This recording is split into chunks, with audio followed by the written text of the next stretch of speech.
जज साहब अपनी ही माँ को वृद्धाश्रम छोड़ आए। आश्रम में माँ का ध्यान रख सके इसलिए वहां के चौकीदार से दोस्ती कर ली थी और उसे कुछ पैसे भी दे दिए थे।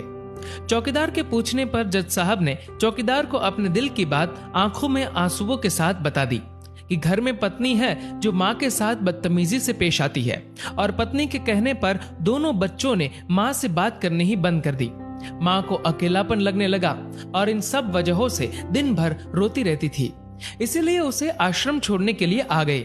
तो चौकीदार ने कहा, जज साहब आपके सामने सारे सबूत थे कि कौन सही और कौन गलत है, लेकिन अपनी ही माँ के साथ न्याय नहीं कर पाए तो औरों के साथ क्या न्याय करते होंगे आप। ये बात जज साहब के दिल को चुभ गई।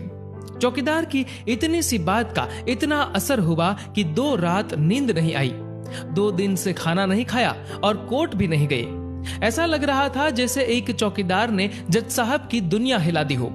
तीसरे दिन जज साहब अपने रूम से बाहर आए। पत्नी और बच्चे खाना लेकर इसी इंतजार में खड़े थे कि जज साहब कब खाना खाएंगे। अभी जज साहब ने एक कागज पत्नी को और 2 अलग अलग कागज अपने बच्चों के हाथ में थमा दिए। कागज की एक लाइन पढ़ी तो पत्नी के हाथों में से थाली गिर गई। उस पर लिखा था कि मैं तुम्हें तलाक दे रहा हूँ, और बच्चों से कहा, आज से मेरी सारी प्रॉपर्टी आप दोनों की, मुझे कुछ नहीं चाहिए। बच्चों ने उन्हें जबरदस्ती कुर्सी पर बिठाया, हाथ जोड़कर पैरों में गिरकर इन सब का कारण पूछा तो आंखों में आंसुओं के सैलाब के साथ जज साहब बोले कि मैं मेरी 65 वर्ष की माँ को आश्रम छोड़ के आया हूँ, अनजान लोगों के भरोसे छोड़ के आया हूँ, और आप सब कारण पूछ रहे हैं। हम लोगों को शर्म आनी चाहिए। रोज मेरे कोर्ट से आने के बाद माँ रोती थी कि बेटा प्लीज मुझे वृद्धाश्रम में शिफ्ट कर दो। आप में से किसी ने भी माँ से सीधे मुंह बात नहीं की और ये भी भूल गए कि जिस जज को आज पूरा शहर सलाम करता है, उसी जज को बनाने में उस माँ का कितना बड़ा रोल है। कभी दूसरों के घरों में काम करने जाती तब भी मुझे अकेला ना छोड़ती थी। ऐसी भगवान समान माँ को मैंने आश्रम में छोड़ दिया, और वो भी ऐसे लोगों के भरोसे जिन्हें ये तक नहीं पता कि माँ को क्या बीमारियां है। खुद को कोसते हुए जज साहब कहते हैं, दूसरों पर फैसले सुनाने वाला आज मैं खुद हार गया। मैं जज नहीं बल्कि गुनहगार हूँ, और मैंने जो गुनाह किया है वो शायद कानून तो माफ कर देगा, लेकिन ईश्वर के कोर्ट में वो कभी माफ नहीं होगा। ये कहते हुए जज साहब बोले कि अब मैं अपने पापों का प्रायश्चित करने जा रहा हूँ। मैंने अपना सब कुछ आप लोगों को सौंप दिया है और अब अपनी माँ के साथ आश्रम में रहूंगा और उनकी सेवा करूंगा। पत्नी से जज साहब ने कहा कि याद रखना, आज तुमने उस माँ को आश्रम भिजवाया, तुम भी एक माँ हो, कल तुम्हें भी कोई आश्रम भेजेगी, तब तुम्हें मेरे इन शब्दों का अर्थ सही मायने में समझ आएगा।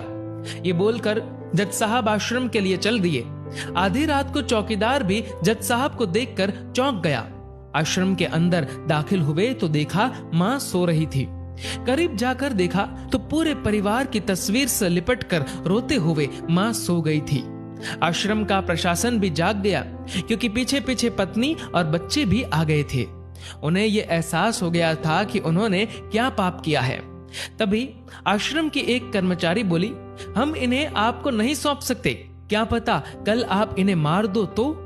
ये सुनते ही जज साहब की पत्नी को दिल में बहुत दर्द हुआ।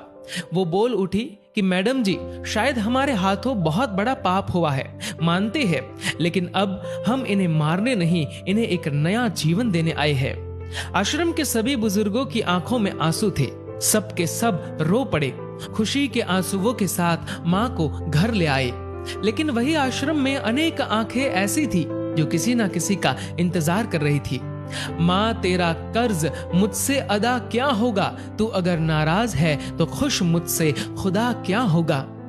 दोस्तों, इस कहानी को लेकर आपकी क्या राय है, नीचे कमेंट करके जरूर बताएगा।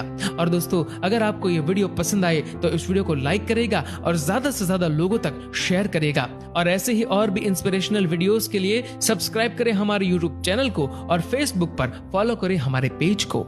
धन्यवाद।